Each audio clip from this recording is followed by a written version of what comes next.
જય માતાજી, રામ રામ. તો તમને થંબનેલ જોઈને ખબર તો પડી જ ગઈ છે કે આજ આપણે એની વાત કરવાની છે. તો ઘણા મિત્રોની કોમેન્ટ આવતી હતી કે કેન્સરમાં કામ કરાય કે ન કરાય. તો મારા મમ્મીને હતું ચોથા સ્ટેજનું કેન્સર, એ તો તમને ખબર જ છે. તો મમ્મી છે ને, જો અત્યારે છે ને ડોડાનું શાક બનાવે છે, અમેરિકન મકાઈનું. જો મમ્મી હે ને અત્યારે અમેરિકન મકાઈની ડોડા લાવ્યા હતા, તો શાક બનાવે છે. હવે તો મમ્મી ખોલો તો ડોડા દેખાડી દઈ. જો તો હે ને મમ્મી હે ને અત્યારે ડોડાનું શાક તો બનાવે જ છે, પણ હવે તમારો જે સવાલનો જવાબ છે ને, એ મમ્મી પાસે લેવાનો છે.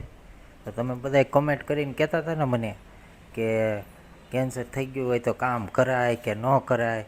તો મમ્મી શું કહે તમે સાંભળો. હું મમ્મી તો બધા કામ હે ને એમ કહે છે કે કેન્સર થઈ ગયું હોય ને તો કામ ન કરાય. તો અરે તમે શું કહો? કામ તો બહુ કરવું પડે. કામ કર્યા વગર તો થાય નહીં કાંઈ. કામ કરી તો આપણને આડાઅવળા વિચાર થાય નહીં. તો આપણને કામ કરી તો બહુ આપણને આનંદ રહે ને કામ કરવાની મજા આવે. સવારમાં જાગીએ તરત કામ લઈ લઈએ. કામમાં અમે બધુંય કામ કરીએ, રાંધીએ, લુગડા ધોઈએ, વાસણ ઊટીએ, પોતા મારીએ, કાંઈ વાંધો ન આવે એમાં. ઓલું તો ખાટલામાં પડ્યા હોય તો આપણને એમ થાય કે નંજા નંજા વિચાર રહે, મને કેન્સલ થઈ ગયું, મને કેન્સલ થઈ ગયું. કાંઈ કેન્સલ કોઈને થતું નથી એવું. પણ કામ કરો તો તમને વિચાર આડા અવળા થઈ જાય ને કાંઈ વાંધો ન આવે એમાં, તમે કામ કરો તો. ને નકર તો વિચાર આવ્યા જ કરે. આ ખેતર વહી જાઓ, ખેતરથી આવીને રસો રાંધીએ, છોકરાઓને હાંસવતા જઈએ, રાંધીને પછી ખાઈ લઈએ, ખાઈને સૂઈ જઈએ. તો અમે કીધું છોકરા બિચારા જોઈ પાસે પાસે રમ્યા કરે એમાં. તો છે ને, જો આ કેન્સરનો છે ને એ અમારા અનુભવની વાત છે. કારણ કે અમારે અનુભવ છે, મને અને અમારા મમ્મીને. તો અમે આ છે ને અનુભવ શેર કરીએ છીએ. અમે કોઈ ડૉક્ટર કે કાંઈ નથી, પણ અનુભવ છે અમને. હું મમ્મી? હવે તો બધી રીતે જો બધું સારું જ છે.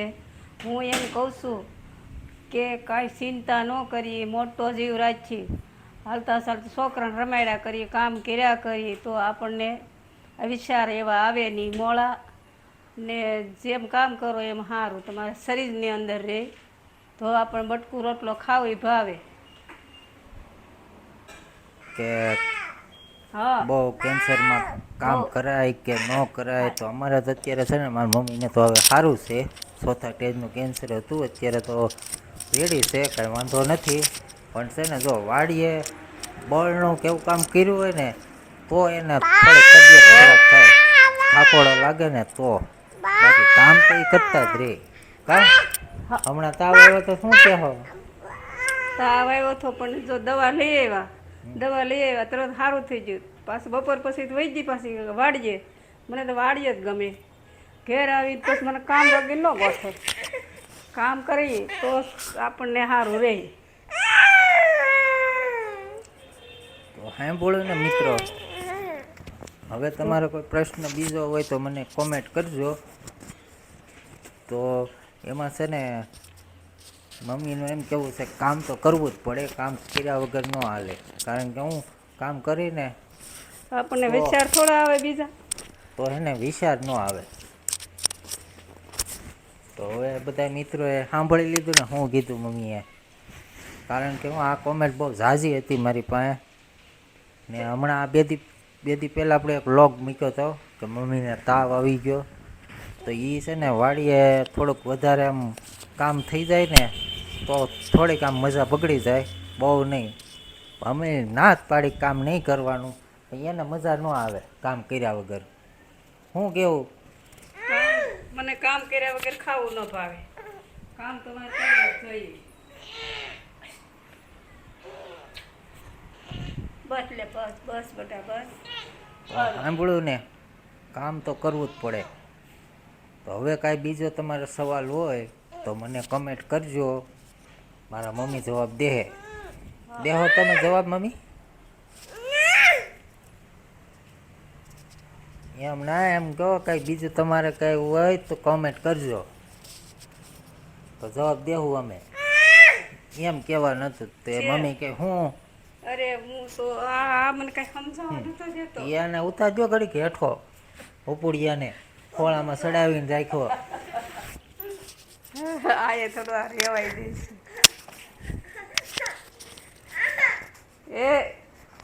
એ જો આખો દી છે ને પપોડિયાને હાસવે હો બપોર પછી વાડી વયા જાય સાંજે પછી આ ટપોડિયાને હાસવવાનો હા એટલે મમ્મીનો દી વયો જાય. હું બેટા તો હવે છે ને કેન્સર બાબતે છે ને આ અમારો અનુભવની વાત છે. અમે અનુભવ મારા મમ્મીનો કીધો છે કારણ કે અમે કોઈ ડૉક્ટર કે કાંઈ નથી પણ આમાં મમ્મી અનુભવની વાત કરી છે કારણ કે આ અમારે અનુભવ થઈ ગયો છે એટલા માટે. તો હવે કાંઈ તમારા મિત્રો સવાલનો જવાબ જોતો હોય ને તો કમેન્ટ કરજો, અમે ચોક્કસથી તમને જવાબ આપશું. તો મમ્મી એને જો અત્યારે સરસ મજાનું દોડાનું શાક કરે છે. બપોરનું છે હો, બપોરે ખીચડી કરી હતી એટલી વૈદ પડી રહી. અત્યારમાં દોડાનું શાક કર્યું છે મસ્તિકનું. તમારે કોઈને ખાવું હોય તો મારી ઘરે આવી જજો. હા બેટા હો